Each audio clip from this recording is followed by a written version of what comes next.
It's witchcraft.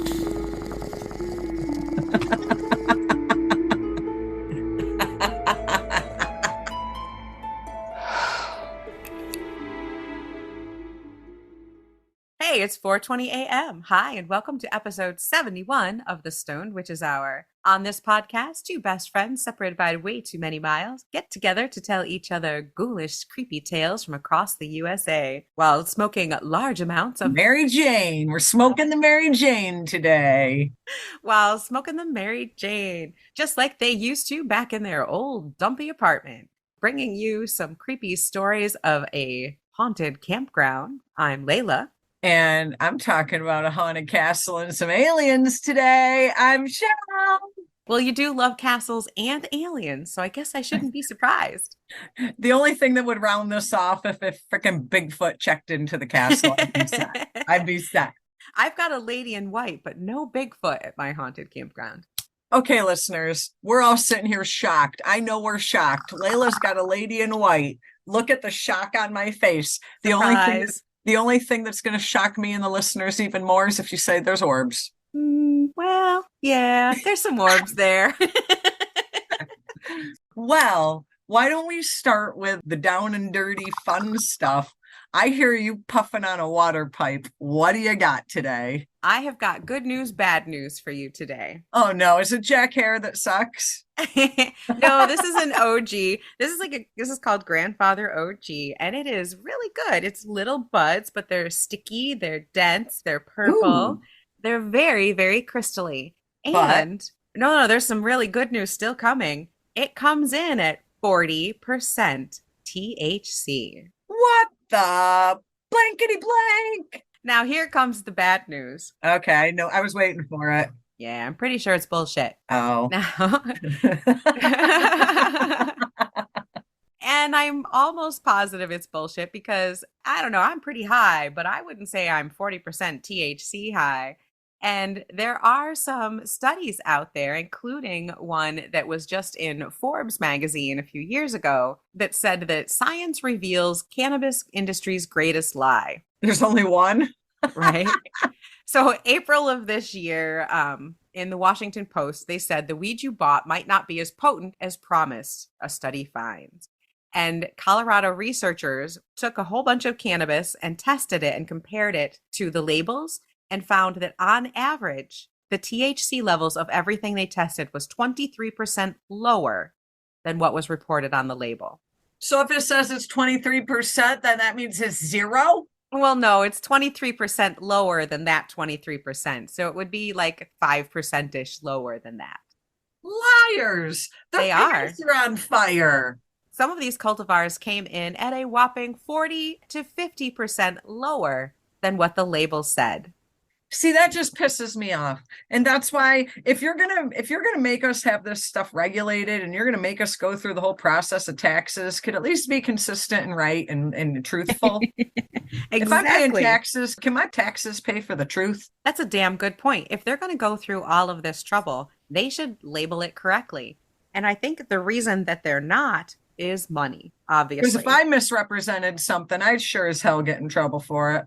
Because everybody reaches for the high level THC. Well, duh. Chelle. Well, duh. Who doesn't, right? Layla. No, that's true. I don't. I like the tasty ones. I do tend to gear toward the higher THC. I'm just as guilty, but it's not the first thing I look for. However, just recently at the Green Chamber near Riverside, California, this 40% THC is on the shelves. Now, I like this company. This place is a good place to go.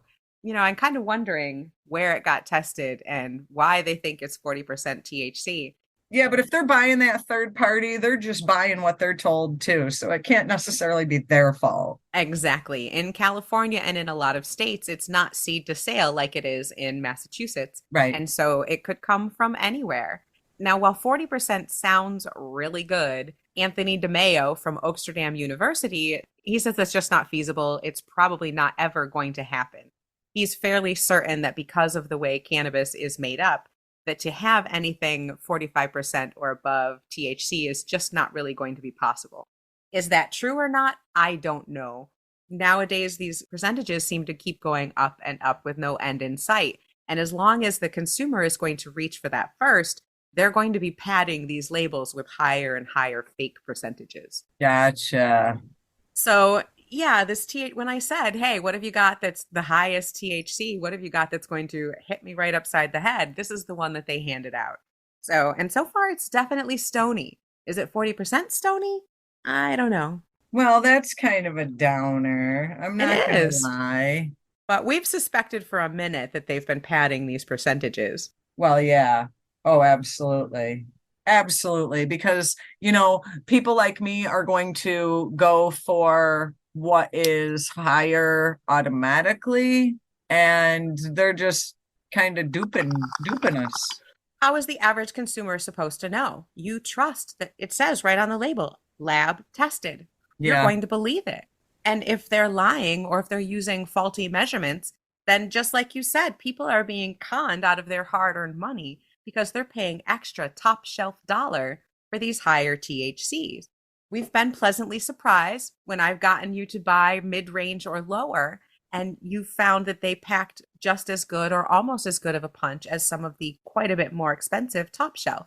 And I think, label padding is probably the reason why. Now, this week, what I've got, I know we talked about this before because this is like my second go round with this, but this is that Blue Dream #2. Mm-hmm. I like it. It's not too shabs. Blue dreams are usually pretty good. They're in the sweets and dreams category. Very tasty, typically. It says my total cannabinoids are 28.8. I'm feeling it. I'm liking it. I'm getting what I paid for. That's the thing. As long as I'm getting what I paid for, I'm good. If you're going to sell me dirt weed, at least charge me dirt weed prices, okay? Don't sell me top notch and then I'm smoking dirt weed. Then I'm pissed. This, totally getting what I'm paying for. Happy, love it. Good stuff. Good stuff. A little more leafy than I'm used to, especially for store-bought.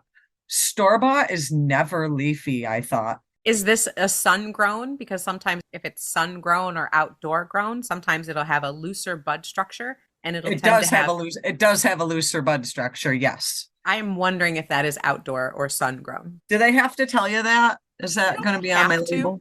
They usually would. It can be a selling point for some people. Some people prefer the outdoor sun grown, but again, it will have slightly different bud structure. The only thing I could think of is if that's why it's the Blue Dream #2. Maybe #1 was indoor, 2 is outdoor, 3 is hydro. Who knows? If you're lucky enough to have a good pet bud tender, and Chelle very often in Massachusetts does, you can ask. Ask where it was grown, ask how it was grown, ask if they like it, ask what their favorite is. If they're a good bud tender, they will have tried several of them. Well, if it's a good place, they will have let their bud tenders try their product. And they should know what's tasty, what's head high, what's body high, ask questions. I'm definitely going to have to check this out because this was, let's see, this was not grown by the store. It is third-party weed, but it does have a website that I will have to look up. I love that. It's funny that cannabis makes us label readers. But yeah, no, super happy with it. Again, one of my cheaper ones. I think I got this for like $1.50 an ounce after taxes, which, hey, if you're from around here, that's a hell of a deal. Yeah, I'm loving it. But still, as much as it's more airy than those super dense ones, I'm still grinding it. Seems to be the way. I have finally, I think, gotten on the grinding bandwagon. I fought it. I fought it for years. And then a friend got pissed off at me and bought me a grinder. So now I feel like if I don't use the grinder, that I'm wasting it. And you know me, waste not, want not, man. So I feel like if I just am stuff and shove, that I'm wasting it. I find my partner, my husband, my sweet love, is still a stuff and shover. I love him. I love him. It's the one place where I get irritated with him. I almost every single time want to unpack the bowl, grind it, and You've done put that it to me back in. before. You've I done that to me have. before. I'm just saying. It doesn't burn as good. It just doesn't. Well, now I'm kind of starting to see your point. Fine. You were right. Whatever. I am It's so liking true, it though. ground. I am liking it ground. Me too. Welcome to the ground side, Chelle. to the good burn side. Here's the bitch of it, though. I have found out that I've actually had to clean the grinder. You know how I buy that cleaner? What the hell is it Mhm. called? You and your fancy cleaner. I still use alcohol and salt. Grunge off. That's what it is. My grunge off. I have to actually take a freaking Q-tip and clean that outside part of the grinder because it'll start getting stuck with resin and then I can't twist it to grind. And I'm like, this is bullshit. Okay. Go to your local craft store. Okay. Go to the section where they have their clay tools. Like Are you for, talking like a AC Moore or Michael's type store, yeah, like go that to kind of any craft craft store? store. Okay. If they Okay. have a section where you can buy like modeling clay tools, Uh-huh. they will have little teeny tiny metal like scoopers and picks and scrapes that are teeny tiny that are made for making marks in clay. Uh-huh. You can get one that has just the right point. You can get a whole set of them and then use that to clean out the cracks and crevices of your grinder. Oh, no Smoke shit. that shit. Put it on a joint, put it on the top of your bowl, but please don't waste it with grunge off. Use a little tiny tool and get all those because that's the good stuff right there. If you saw how green that water was when I put it in the grunge off, you would have cried your eyes out. You're hurting my heart, Chelle. You I did take all the keef out of the bottom, though. Oh, good. I wasn't that high. I wasn't high enough to forget that. I mean, but still. But yeah, I mean, I've been using a dentist tool back like, I don't know, probably 30 years ago. You probably remember that dentist tool. I still have that metal dentist tool from back in the day that I'll scrape my bowl with. But yeah, maybe getting some of those little ones for the grinder might be Yeah, more they're less, they productive. come in all sorts of different shapes. I like them better than the dental tools because dental tools are pokey. They're sharp and pointy. Yeah, Yeah, yeah. these will have like scoops and shovels and little wedge shapes and all sorts of little shapes. You can find one that works perfectly for your tools. Nice. I'm Yeah. gonna have Well, to go to the craft store. any excuse to go to the craft store. I mean, really. I know. I need to get a charge card there. So, other than crafting, well, and smoking, the other thing we like to do over the summer is camping. Camping. I love Camping. camping. And what better than to tell ghost stories around a campfire, right? Well, I'm one-upping you here. What are you doing? You know I always try to do that. So I've got a story for you. I kind of got two stories, but one of them we're going to save to the end Oh, because okay. it's a current news event. But my ghosty story this time, it isn't necessarily about camping per se, but it ties into my yearly family camping trip. I love it. All right, well, let's hear your camping or your tie into your camping trip, and then I'll tell you an actual campground haunted story. Okay. I mean, it doesn't really tie into camping per se, but how it does tie into camping is every year, my whole life, my mother's side of the family, we vacation camping. We go camping. It's what we love. We all love it. We prefer it over anything else, but it's a particular place where we go camping. We go camping up at the St. Lawrence River, up at the Thousand Islands region, which is a big seaway river that borders New York and Canada. It feeds from the Atlantic Ocean to Lake Ontario. And where we stay in the Thousand Islands region is kind of at the mouth of Lake Ontario. So, camped up there every year since I was like 4 months old. Actually, I'm leaving in a month to go. I can't wait. Woohoo. That kind of sparked me to come up with this particular story because I was thinking about my upcoming trip. So it's funny that you brought up camping because, again, we totally did not plan that ahead of time. But my yearly family camping trip is what sparked me to do this story. So up in the Thousand Islands region, if you've been there, if you're familiar, on the New York border with Canada, there is a beautiful, beautiful castle on an island called Boldt Castle.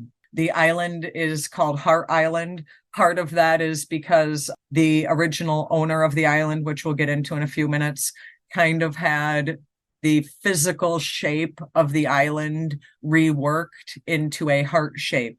So if you actually see aerial pictures of Heart Island, it is in the shape of a heart. You've told me about Boldt Castle a million years ago Since we met. Since we've met, I have heard some of these stories. So I'm really looking forward to this. I can't even start with the beauty of this place. Now, Oh, I gotta look up the specifics, but I want to say it's a 6-story, 120 room castle. There's That's a legit tunnels. castle. It's a legit castle. 120 rooms. I mean, imagine having to clean that. No. I'd be pissed. You need an army. But on the island, as well as the 6-story, 120 room castle, there are tunnels. There is a powerhouse, Italian gardens, a drawbridge. There is a tower. It's a mini, they call it a tower. It's really a mini castle. It's called the Ulster Tower, or the Children's Playhouse, which is a mini castle. Their playhouse was a mini castle. You don't even know, man. I love this place. I've visited this place 1,000 times. I'll be back in a month and I can't even wait. And it's like, even though I've been there 1,000 times, I'll still go there every year. Funny tidbit of a story. Sometimes people get married and divorced. It happens. One of the times I got married, I actually got married at this place. So this is a beautiful stone castle. I don't know how else to describe it. So this was built at the turn of the century, back in like the early 1900s. I want to say that construction began in like 1901. So literally the beginning of the 1900s. And there was a millionaire proprietor named George C. Boldt. He was actually one of the head workers at the Waldorf Astoria Hotel in New York City. He was like the hotel manager type person, the top dog at the hotel, so to say. So this guy was loaded. 1900 loaded. So he built this castle right off I don't want to say the coast. I don't know if that's the right word, because it's a river technically. Mhm. But on an island right off of Alexandria Bay. Do you know how big the island is? I know it's pretty small. Do you know how many acres the I was island just is? gonna say, if I had to gauge it, I'll have to look up the exact acreage. But if I had to gauge it just on my wherewithal of the world, I would call it probably 7 to 10. So very small. Very small. Barely big enough to hold this ginormous castle and like some grounds around it, right? But it's gorgeous. It's gorgeous. So, as a typical man of his financial stature back in those days, he was in love with his wife more than anything in the whole wide world. He built this actually for his wife. That sounds so romantic. An island shaped like a heart with a literal castle on it built for his wife. It's fucking Yeah, romantic. it is. And they had some children. So the children's playhouse, or the mini castle, was meant for the children. There actually is, and you can visit it. You can look at it. Obviously, you can't use it, but there's a bowling alley in the basement of the children's castle. Wow. What happened was, so he builds this. His wife's name was Louise. So he builds this as like a project of love. It did have a name prior to Hard Island, and I can't recall. This has been ingrained in like my family history, knowing this, and I can't recall it for the life of me. But it was George Boldt in 1900 who renamed it Hart Island after the reshaping. And what he did was, have you ever seen the Rhineland castles in Germany? Yeah, with like all the towers and the cone-shaped tops and stuff. Well, George was German, and so he kind of visually, they're supposed to look like those Rhineland castles from Oh, like his okay. homeland. It's like a replica from his childhood. Right, right. The castle itself is 60,000 square feet. What? Damn. That is a big house. Well, I'm assuming because it's 6 floors that it's, 10,000 a floor ultimately. And then I would say probably about 1,000 yards off of the northeastern side of the island is a yacht island. There's an island that holds the yacht house. So they do have a yacht house on a separate island. I'd say about 1,000 yards away ish. A house for their yacht. I didn't sit there and measure it, but we're estimating here. Is a yacht house like a house for their yacht? Yeah, Rich people. Good rich people gracious. problems, like total rich people problems. Because back in the 1900s, people had started making the Thousand Islands region. It was becoming a booming vacation area and being right on the Canadian border. And it's gorgeous in the summer. You'd think, oh, northern New York, chilly, cold. Let me tell you, July and August, primo, best place to be. So it was actively becoming a vacation area when he was building this castle. So unfortunately, Louise in 1905 or 1904, excuse me, 1904, Louise died suddenly. Like I said, he began construction in 1900, 1901, and his intention was to gift her the castle on Valentine's Day of 1905. Oh no. But in Oh 19, damn. right. So now keep in mind, she would go there and they would visit. They would take the kids there and the kids would play there for the day and they would hang out and have picnics and they'd go show their rich friends, all the progress, but they never moved in. They So never lived there. never lived there. So she dies Damn. unexpectedly in 1904. He was in New York at the Astoria, immediately telegraphed workers to stop all construction. Basically, they laid down their hammers, got on their boats, and sailed off and never came back. He just couldn't bear to finish the castle without her. That's so sad. Yeah, even he never returned after that. Oh wow. So this 6,000 square foot castle just 60. laid there. 60,000. 60,000. Oh, excuse me. 60,000 square foot castle with a yacht house and a play castle just sat there. Unfinished. And keep in mind, it was only, maybe 6, 8 months away from being done. So the majority of this is done at this point, okay? 73 years. The castle was abandoned, subject to the elements, subject to vandals. He wouldn't even sell it and let someone else live there? 73 years unabandoned. Wow. Oh, that's so sad. Think of it like you're so heartbroken, you just can't even frickin' fathom, okay? And that's what, I mean, this man loved her so much, he just couldn't. He just couldn't. Shaped the island like a heart.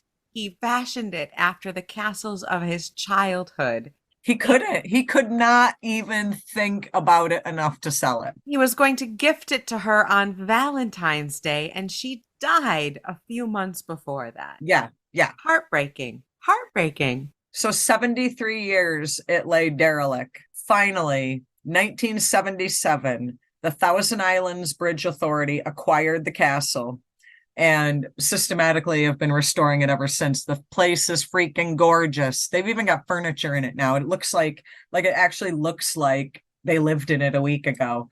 It's all done up how it would be in the early 1900s. Very authentic, very awesome.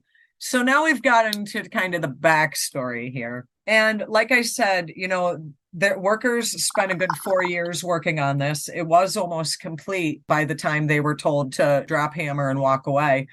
So it was almost complete. They had a child, Clover, and Clover actually had spent time there. She actually has a house right across the bay from there, had a house right across the bay. She's since passed, obviously. Some of the stories of when folks would first go there. Now, like I said, 1977, the Thousand Islands Bridge Authority took it over. So now, you can't just trespass there. You do have to pay to enter. It's a nominal fee worth every cent. Did they make it a park? I don't know if you'd call it a park per se, but like an attraction. It's an attraction. You can take a ferry over if you don't have your own means of water transportation. You can hop on a ferry boat, 10-minute ride over from Alexandria Bay over to Hart Island. I think it's like $10 to go through. Once you go through the gate, pay your $10. You can wander the whole island and the whole property for an unlimited amount of time. Could you bring a picnic and have a picnic on the grounds? You could bring a picnic and have a picnic on the grounds, yes. Could I bring a ghost hunting kit and go ghost hunting in the backyard? You absolutely could, but you do not have free reign without the public. I mean, there'd be people there, but yeah. So I could bring a Ouija board and fuck around and find out. Oh, we could totally fuck around and find out. The only problem is there's no after dark access. Oh, bummer. But are there ghosts here? So that's where we're getting into the relevancy to this podcast. Now, first of all, you can only get to this by boat. So it's not like any old rando is just going to wander upon it. You have to have a boat to access it. prior to 1977, there were people that had very lavish stories. And as you can imagine, back in those days, we weren't alive back in the 40s and 50s and 60s. But you start talking about ghosts, and people are like, whoa, whoa, whoa, whoa, whoa, crazy train. Okay. So, like I said, early 1900s, this started becoming a popular vacation spot in the Northeast, which just ramped up over time. My own family in the 50s got on that bandwagon, and my grandparents from the 50s until the time of their death vacation there every year. My mother's vacation there from the time of her birth until we're going in a month. Me from the time of my birth to I'm going in a month. I think that means that you and your family by inheritance should own this island now. We should own the whole shit and caboodle up there. I'm pretty sure. I think by right of having been there for so long consistently, that Heart Island should be yours. I should own enough to put a tent there, at least Exactly. enough space for a tent. I agree. I second this motion. Let's get it in writing. So, a lot of boaters back in the 50s and 60s, personal watercrafts started becoming popular. People were having their own family motorized boats back then. And so there was a lot of folks that were just venturing out on the water, and they'd come across this abandoned castle. And I mean, I'm sure you can imagine just coming across this, you're cruising up this big, huge river, and all of a sudden this 6-story freaking mammoth of a castle out of nowhere. That would be quite the sight to see, especially unexpectedly. It absolutely is. And so, people start looking around, and, I'm actually going to show you a picture of the children's castle portion of it. That looks like someone could stay there. It's huge. It's stunning. Someone could live in that. That's just for the children. That's the tiny castle. Their playhouse has got to be bigger than most people's normal house. Correct. That looks like an easy 10-bedroom house. Correct. Correct. And these people would be like, what the holy hell? We want to stop and look around. And, I can tell you from personal experience, when you have your own watercraft up there, you can go around and ride around at nighttime. I mean, we've been out on our family boat at nighttime cruising the river. So imagine coming up on this at dusk or in the evening time. I happen to be showing you currently a picture of the children's castle. There is a bowling alley in the basement. Now you can see this is a huge river. You're like, what? There's a basement? Is the basement underground? The basement is underground, under the water. That's creepy. And they built all this. So as you can imagine, a lot of workers died. Really? In the late 1800s, early 1900s, they didn't have OSHA, we'll just say.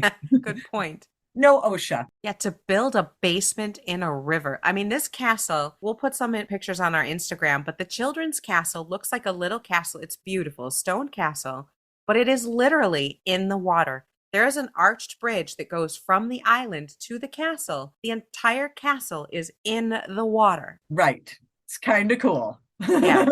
Not So gonna to lie. put a basement there, they had to have built a basement in the fucking river. Underground in the water. No OSHA. Yeah, no OSHA. No safety OSHA. Requirements. So a lot of people died.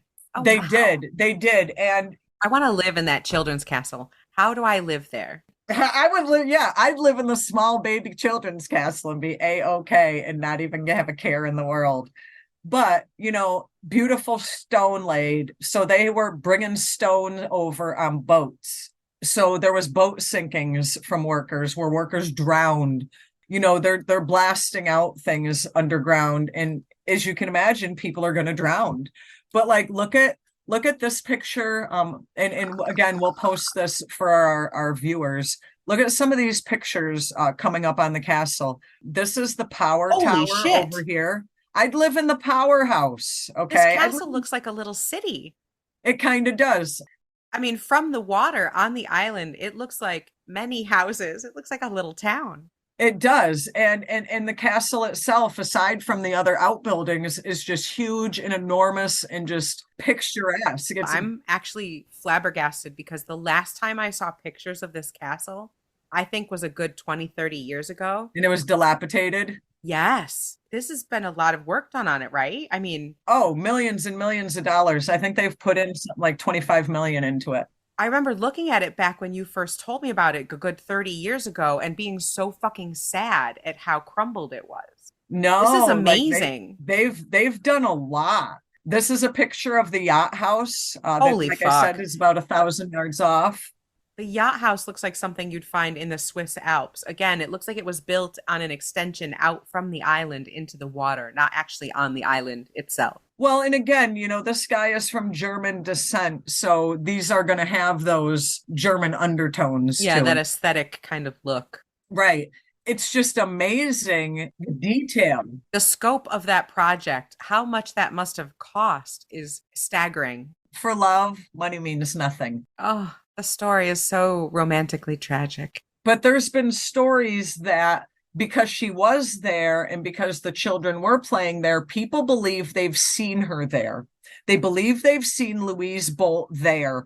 And I can get it because, yes, she may not have lived there and spent 24/7 there, but A, she did visit it there and it was her gift. Even after death, she would have known that was her gift. I think that the folks that have said that they've seen her in the windows and they've seen her walking down the halls, I do think it is Louise Boldt, but they have also heard the screams of workers. They've heard sometimes in the bowling alley portion, which is in that basement part of the children's castle, they can hear gurgling as if someone is drowning. Oh, that's awful. But imagine that the working conditions working under this in the 1900s. Think of the workers that not only in the blasting, in the building of the tunnels, in the underground spaces were risking being drowned there, but the workers that didn't make it to shore because the boats sank or what have you, and they drowned in the river itself right there. So they do hear the screams, they do hear the cries, but unfortunately, based on the time of construction, it's almost expected. Wow, that's too bad. That's sad. They do hear sometimes at night. There have been, because you can circle the island at night. You just aren't supposed to dock and get off at night. But there's been boaters fishing around the islands at night that have heard children playing. They've heard what they sounded to be like. Back in the day, those old rubber kickballs, those red Yeah. rubber freaking kickballs that they play dodgeball with. They make a distinct sound when they hit the side of your head. They do, but they make a distinct sound when they get kicked too. And Yeah. people that have been fishing around there at night said they've heard children laughing and giggling and have heard that distinct sound of that ball getting kicked. Oh, wow. I'm not surprised that Louise and the children are still there, even though they didn't pass away on the island, because we have seen over and over again, Chelle, the same criteria. It's a place that had a lot of emotional connection to the Right. person. And it has a lot of stone, particularly limestone, and running water. And this is right in the middle of it. Right in the middle. And it's built of stone. And so that makes a lot of sense. We've seen those same conditions play out over and over again. And not only do they tend to have a lot of hauntings, but they tend to be haunted sometimes by people who had an emotional connection rather than dying there. But you want to hear an interesting theory that went around for a while on the internet, and I almost buy into it. Oh, I'm curious. What is it? Okay, the theory of rewinding time and it just playing over and over, like the Groundhog Day of ghost stories? Yeah, the stone tape theory. People think that there is that going on here because, and this is a good freaking theory, let me tell you, this is one of the few rivers in the world that flows technically backwards. Right. The St. Lawrence is one of the few rivers that flows northeast, I think. So from the Great Lakes out to the ocean. I've heard a lot of ghosty stories and paranormal activity talking about north flowing rivers. So you've got water technically moving into backwards motion. But yeah, so the Atlantic Ocean creates, right in that area, New Brunswick, Nova Scotia area, you get the Gulf of St. Lawrence. And then like I'm actually going to show you. I know I can't really show our listeners right now, but they can Google it, friends. That again follows the stone tape theory, which says that some traumatic or very happy, emotionally charged events can be recorded in the very air and the fabric of the earth around you, particularly in places that have a heavy stone concentration and have water or running water involved. These places tend to hold on to some type of recording. And those are the ghosts that kind of repeat the same actions over and over again. That's the theory people have with the backwards water flow, is that because the water, this is one of the few places where the water technically flows backwards and against the natural flow of water, that it's rewinding time over and over, and that these folks are just on the island reliving the same moments over and over, and that has to do with the backwards flow of the water. Interesting. Oh, that's a And very interesting theory. I don't know if it's because this castle is near and dear to my heart, and the story and the love story, but I want to buy into it, that backwards flow of the water is letting the Boldt family relive their happy times on the island before she died. Because yes, you do hear the sad parts, the screaming, the crying out, the gurgling of workers that may have perished, but you're also talking about the happy times of the other folks as well. So there's a balance between the happy and the sad. You know, there's not too many stories of apparitions other than Louise. People say they have seen her in the windows, walking up and down the hallways. Workers who are there after hours and potentially at the dark period say they've seen what they thought was Louise roaming the halls. Not a lot of apparitions here. It's more of the vocalizations that people are hearing. But when you step on the island and when you feel it, you feel a combination of endless love and endless sadness. You feel George's heartbreak when you step on that island. Like, you're in awe, but your first thought is this poor guy, even though you're in awe. Wow, what a tragic love story. And there is some talk that there was I can't remember what show it was, one of the ghost hunter shows, Meatloaf. They took Meatloaf up to the Thousand Islands. Didn't he have his own ghost hunting series for a little while? I think he did for a little while, but what got him going was he guested on another show, and they did the Thousand Islands region, and they talked about Boldt Castle and some another castle up there called Singer Castle, which we might talk about potentially next week to do a final gear up to my vacation up to the Thousand Islands.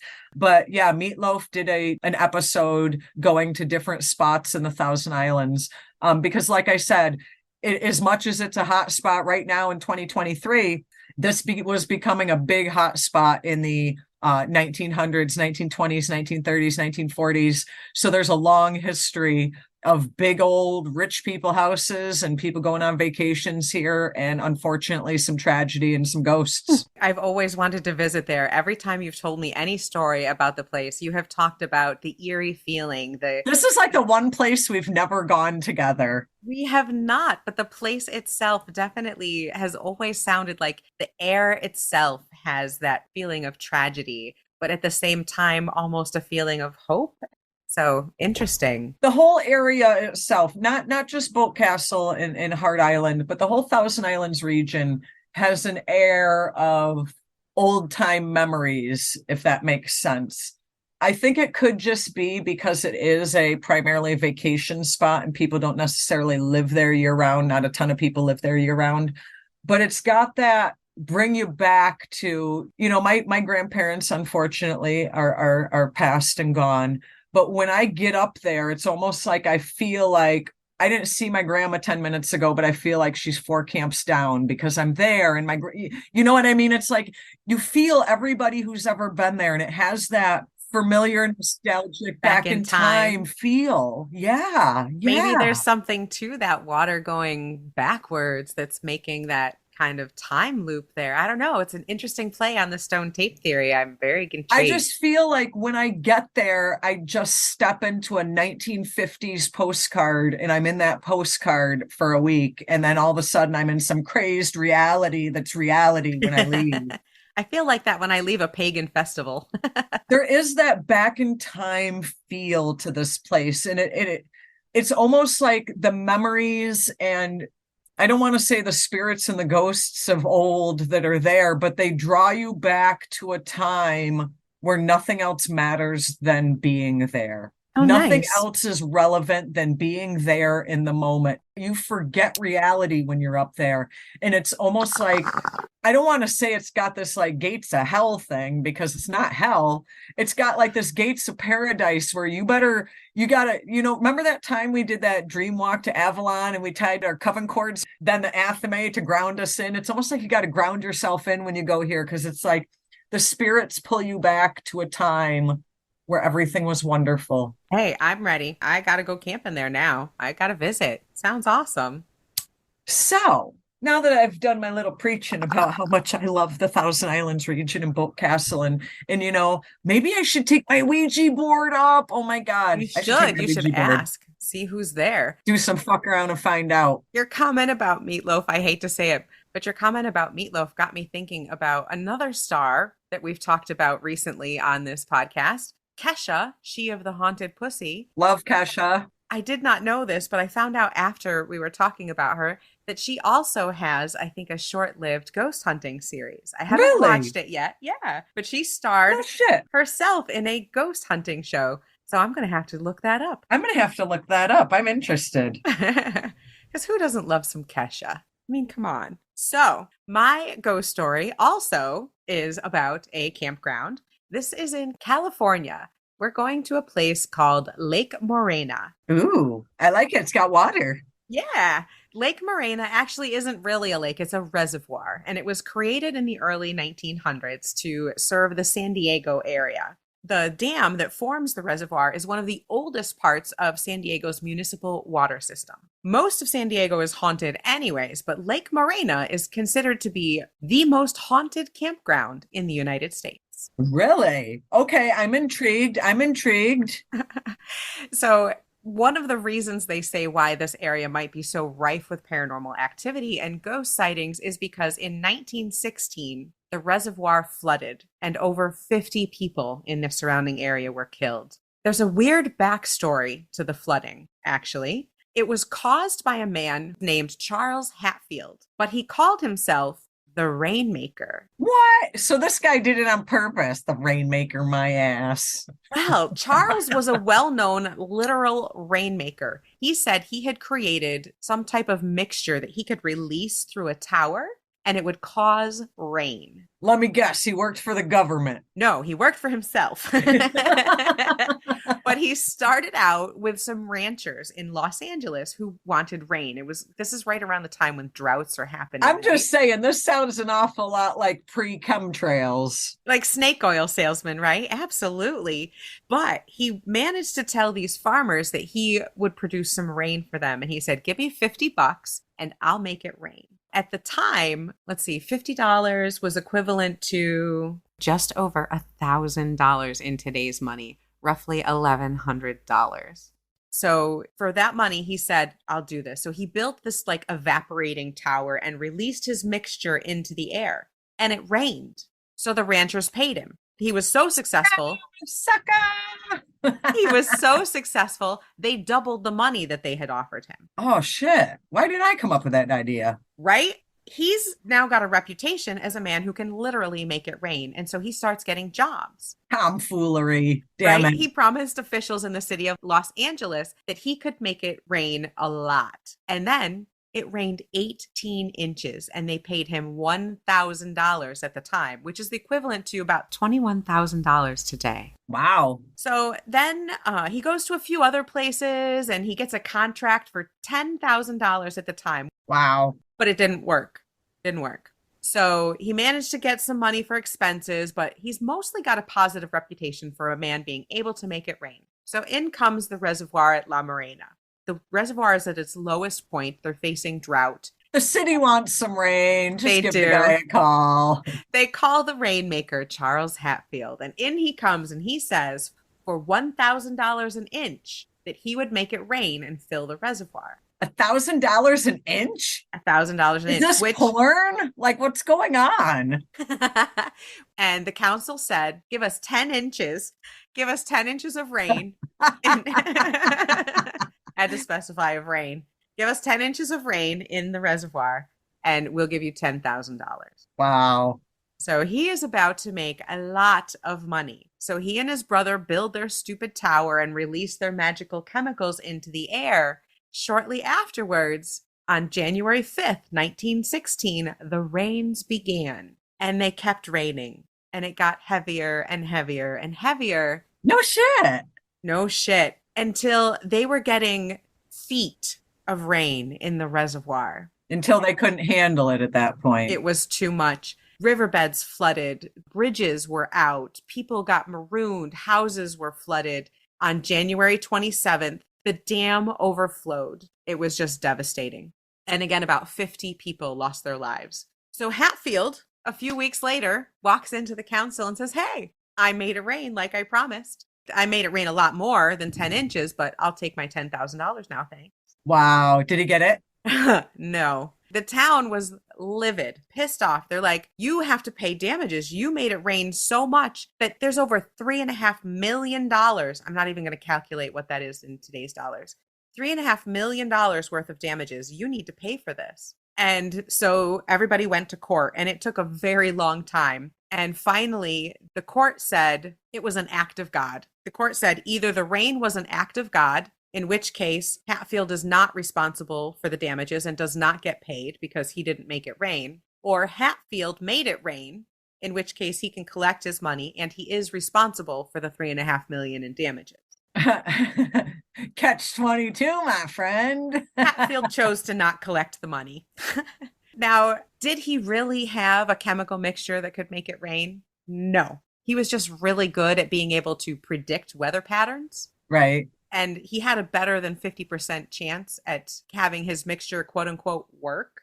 And so that was his con, basically. But the deaths, unfortunately, were very, very real. And to this day, people say that they will see orbs around the shores of the lake. And there is a lady in white, but I wasn't able to find a lot of information on her. And I could not find her particular backstory. I can just assume she was one of the people that perished in the flooding. Right.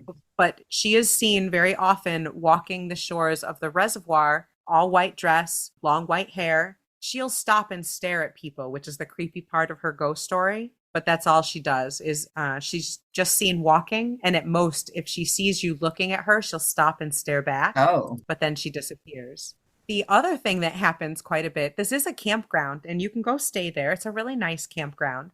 But there are a ton of stories that people will have all over online, on Yelp, on Reddit. People talk about in the middle of the night, they'll be in their tent and they'll hear footsteps of someone walking up to their tent or walking around their tent and then just stop. They never hear them leave. And if they look out of their tent, there's never anyone there and there's no marks. I'd be like, what? So they call it the invisible ghost because people will hear someone walk up to them or walk up to their camp, but there's no one there and they never hear the footsteps receding. Oh, Really creepy, right? yeah. Like when I'm in my tent, I don't want to be messed with because I'm going to think you're a grizzly bear. I'd rather it be a ghost than a grizzly bear. But if I'm in my tent, I don't know. Right. I'd be so scared to stick my head out. Or, it could be Bigfoot. Just saying. Just saying. It's probably Bigfoot. That's my guess. Some of these stories actually made the newspaper. In 1981, a gentleman named Walter Stucker was a volunteer at the park who actually was able to live in a trailer right on the lake, and he had unlimited fishing privileges there. He was kind of like a volunteer, like groundskeeper.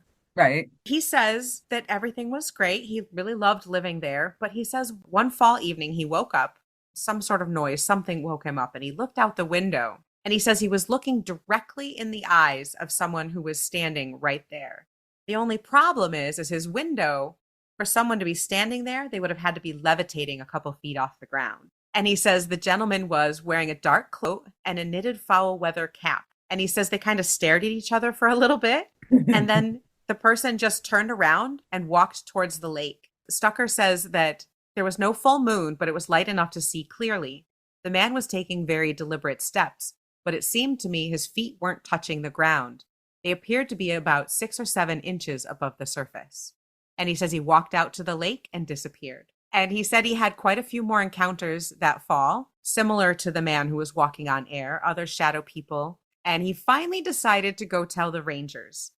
He went to the ranger cabin, took his keys, and said he was leaving. He couldn't take the encounters anymore. It was too weird. Chicken. And the supervisor, Ranger Tracy Walker, had no doubts, was not surprised in the least. because he said he'd had similar encounters himself. He said that the ranger station, which was originally a concession building that had built in the 20s, and he said that all around it are all the sticks and leaves. Like people can't walk up to it quietly. You're going to make some noise.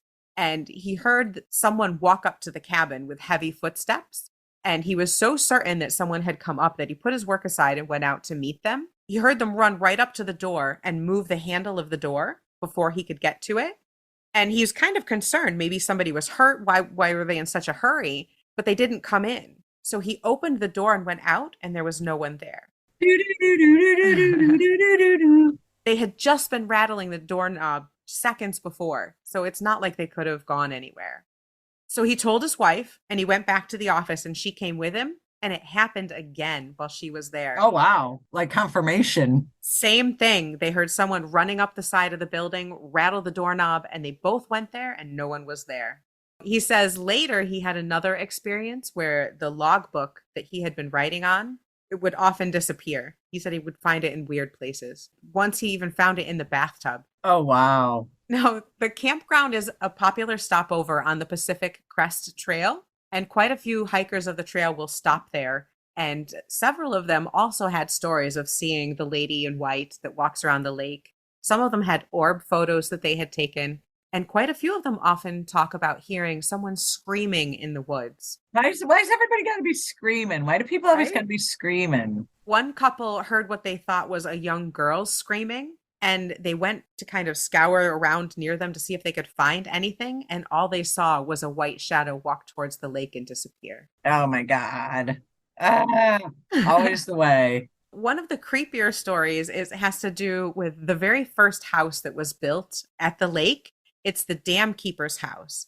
One of the residents that would stay there said that quite a few poltergeist type activities would happen often at the house.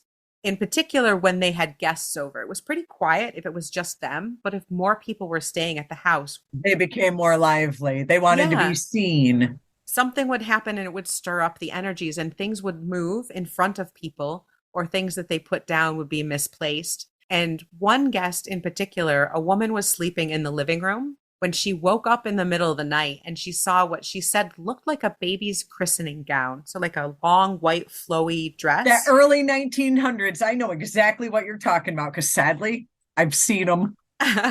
She says it floated across the room to her. The arm of the gown reached out and brushed her cheek. Oh, I believe her. And then it floated back towards the window and disappeared. That would fucking creep me out. You know that 1900s gown. You know the look. I do. And that just gives so me creepy. the chills thinking about it. When I first read that, I thought of the cemetery investigation that we had done, or you had investigated it with some other friends, not me. Fallbrook. I think Fallbrook, folks, go back. It's like maybe episode 5, 6, 7. Like it's an early episode, and I was scared shitless. And you found a fucking baby bonnet on the front seat of your car after coming back from that cemetery. That's all I could think of. So there's quite a few ghosts. There's orbs. There's the lady in white. Most of them they're very active, but they're not evil. Like they aren't trying to scare anyone. It just seems to be a lot of poltergeist activity. And then for whatever reason, the invisible ghost and the footsteps constantly coming up on people. Why do they always got it? Okay, I got a ghost question. If there's any ghosts out there, why you always got to be creeping up on us? Can't you just... Like, I'm a loud person. When I'm coming at you, you know I'm coming. Why can't a ghost be that way? Why do you got to be a creeper? I know. Now, I do have a story. I'm not going to read the whole thing because it's very long, but a young woman named Alicia stayed there with her brother and her boyfriend. And she says that when they first got there, she could immediately tell that the place was haunted. And that's repeated by other people that I've seen on Reddit and Yelp and a few other places. They can sometimes feel it. It's not constant, but sometimes like this wave of unease will roll over the campground. This young woman, just like other people, said that she heard a woman's voice in the distance that sounds like she's talking or in distress. She also says that the feeling of dread and sorrow would just kind of roll through them occasionally for no apparent reason, but particularly when the sun went down. They also would find cold spots around the campground just randomly. Now, it's fucking hot in California. Right. San Diego's not as bad, but it's still quite warm. And she said they would just find random cold spots as they were going about their camp chores. At night, they kept hearing what sounded like a woman crying in the woods, and then they would hear the footsteps coming up to their tent. And even though they wouldn't hear them leave, there'd be nobody out there when they'd go look. So they kept having these experiences to the point where she, her brother, and her boyfriend, even though they weren't believers, they were so spooked and so frightened. She said it was the most terrifying time that they'd ever had. It sounds like people have had consistently similar experiences. Yep. And it just seems like the feeling of sorrow and of sadness, really, and just of an eerie heaviness rather than any type of evil or malevolence. So creepy place, and definitely has a lot of activity there for a campground. So if you want to experience your campfire ghost stories rather than just tell them, head to La Morena Campground. It's in Campo, California. Check it out. It makes me want to go. Right? How fun would it be to go camp there and see if we could get pictures of the lady in Oh, white? perfect. Camping and ghosts. Right? Doesn't get It's better. the best place. All they need is ice cream. And I think there is one. There's a lot of concessions. It's like a state park. There's a lot to do there. So definitely a cool place, but spooky as hell. Spooky as hell. I love it. One final thing I want to touch on before we wrap up today is I have got a current news event that we got to talk about here. Oh, tell me. I've been waiting for this the whole show. So what I've got for you is this current news event. You know me, I'm befuddled because we're talking 10-foot aliens in Vegas. I am loving all the alien stories. There's so much. The government was covering it up all along. We knew it. We knew it. Now, I want to say this just came out on the news within the week. It's only a few days old as far as news story, but I believe this physically happened on April 30th, about a month or so ago, month and a half, 2 months ago.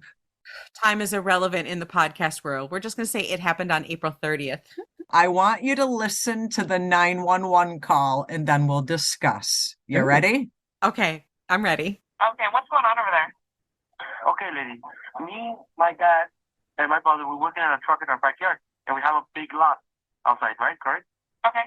We were working, and we just see in a corner of our eye something fall down from the sky, and it was with light. And when it hit down, it was like a big impact, and we felt it. We felt like an energy, and then we hear like a lot of footsteps near us, and then we have a big equipment, and we see, and there's like an 8-foot person beside it, and another one beside it, and it has big eyes and looking at us, and it's still there.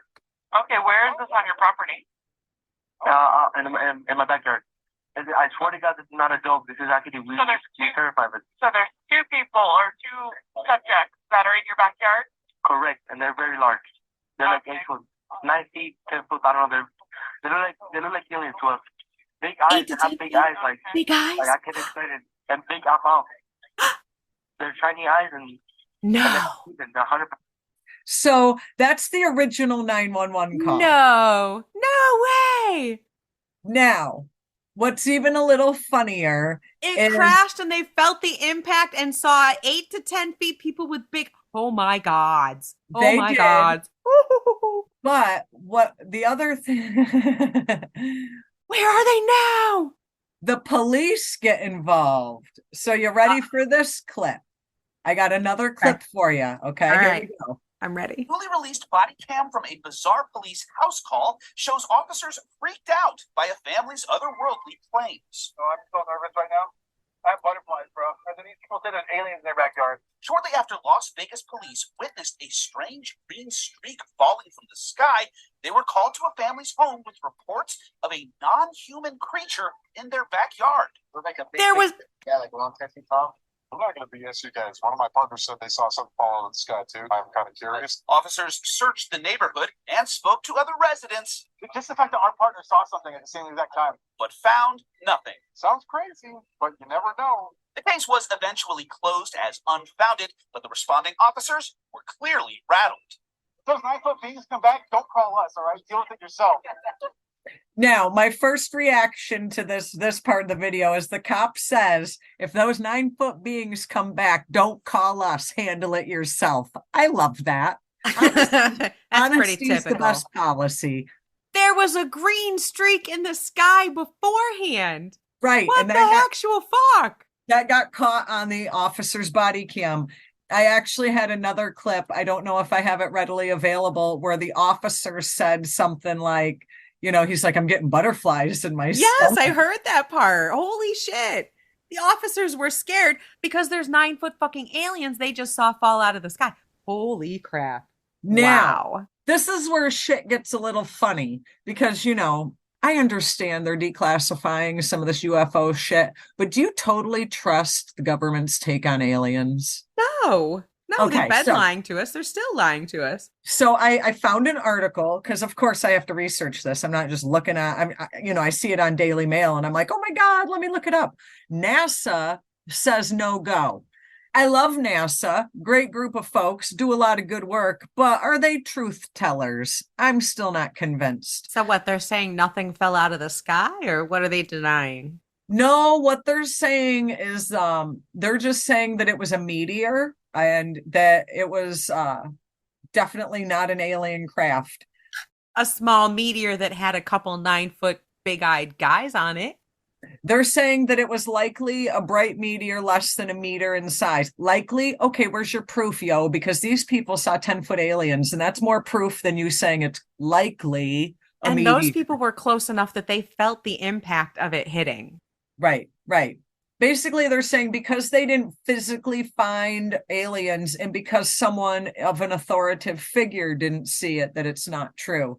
So because the guy who saw in his backyard works for Costco, it's not true. But if he worked as a policeman, it would have been true. Like, I don't get that rationale, first of all. So according to this story, there's like 2 aliens on the loose now.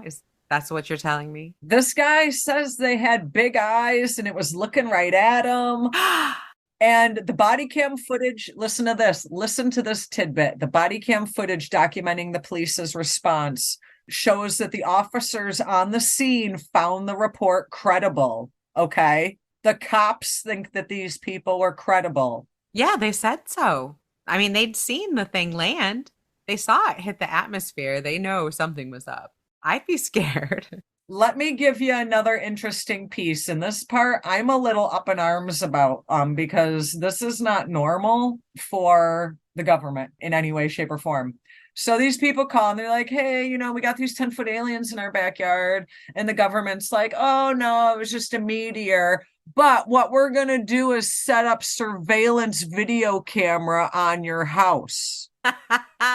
Oh, the old, it was nothing, but we're going to put these cameras up in case that nothing comes back. No, Yeah. You know what the story is? What? They're putting up the cameras to protect the family in case UFO fanatics trespass on their property. Or aliens. Or 10-foot aliens.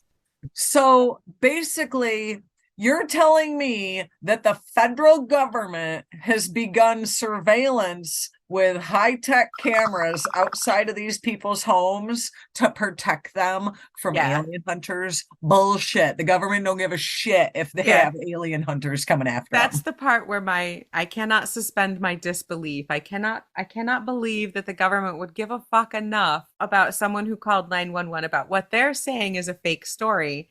They don't care. Why would they care enough to protect this family against that? They don't care. They're looking for those aliens to come back. That's what they want. I hear the 911 call, and like the guy on the phone, he didn't sound like he gave a shit either way. He's just telling the facts. The cop, who you see his body cam footage, and he even says that he's scared. And then you got NASA saying, what these people talking about? And then the government. I saw the green flash in the sky. I saw that. Right. And then the government saying, oh, it's probably nothing, but let's spend $1 million on cameras for your house. Wink, wink, nudge, nudge. For protection. We're protecting you from your neighbor because we didn't give a shit a week ago, but now all of a sudden we do. I have to say, I am loving all of these alien stories that are coming out. I think the government is shitting themselves on how much is coming out because there's sightings all over the world. There's a map you can pull up. You can Google a UFO sightings map and it'll give you a world map of sightings. And holy shit, there's a lot. That's amazing. I'm just so excited to see where this is going to go. Who knows what the next year is going to bring. So keep your eye on the news because stuff's been happening on the regular. I don't know. Maybe it's because the aliens are like, these people need help down there on Earth. Maybe. And like the weed prices are out of control, amongst other things. That's the thing, aliens, if you can come down here and get a grasp on the price of weed, please, I'm begging, make it happen. Yes, there's also a lot of other really big problems that you should also get to, but weed for sure. Absolutely. Absolutely. So thank you all so much for joining us on the Stoned Witches Hour. We hope you have enjoyed your little interlude of high paranormal comedy and a little bit of UFO realness. Keep your eyes on the skies, people, because they're coming. Apparently they're here and hanging out in some dude's backyard. Probably hanging out in somebody's barbecue. They got Actually, I was thinking they probably went and hit the slots down on the strip in Vegas. Yeah, no one would notice some 9-foot people there. Just put a hoodie on and some glasses. They'll think you're a poker player. Actually, in Vegas, probably no one would notice. No. If you're in Vegas and you see 9-foot aliens, let us know. Email us at thestonedwitcheshour@gmail.com. And also, we put out our P.O. box 2 weeks ago, and I'm hearing rumors that we might be getting a package from the listener who was going to send us a Ouija board. So, oh my God, that would be so great! Fingers crossed. In 2 weeks, we will have our Ouija board that we're supposed to cleanse, and hopefully the backstory on what happened. Oh my God, I'm so excited! I can't wait. Can't wait Me either. So stay tuned. We will see you in 2 weeks on Wednesday at 4:20 a.m. for the Stoned Witches Hour. Keep it spooky, folks.